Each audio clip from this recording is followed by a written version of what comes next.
Then Job replied, "Listen carefully to my words, let this be the consolation you give me.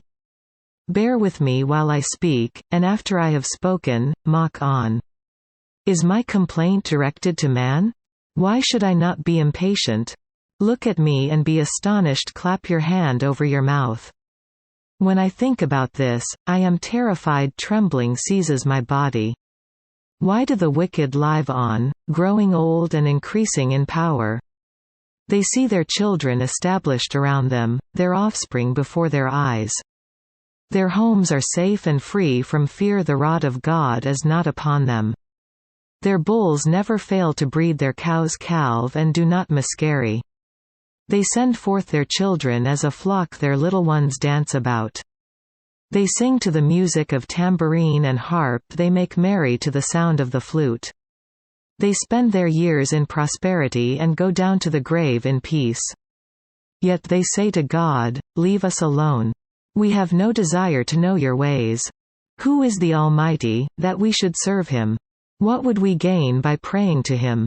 But their prosperity is not in their own hands, so I stand aloof from the counsel of the wicked. Yet how often is the lamp of the wicked snuffed out? How often does calamity come upon them, the fate God allots in his anger? How often are they like straw before the wind, like chaff swept away by a gale? It is said, God stores up a man's punishment for his sons. Let him repay the man himself, so that he will know it.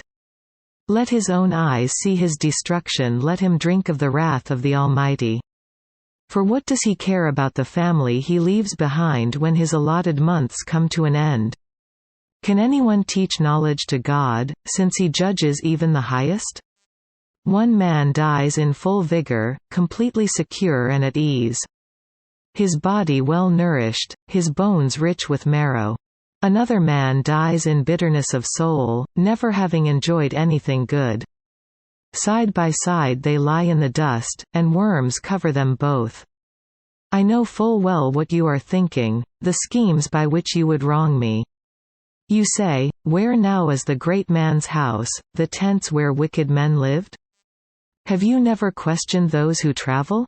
Have you paid no regard to their accounts?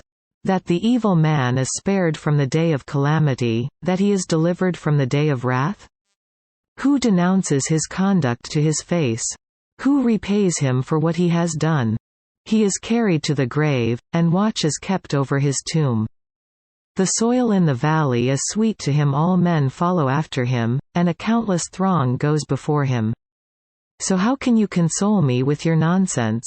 Nothing is left of your answers but falsehood.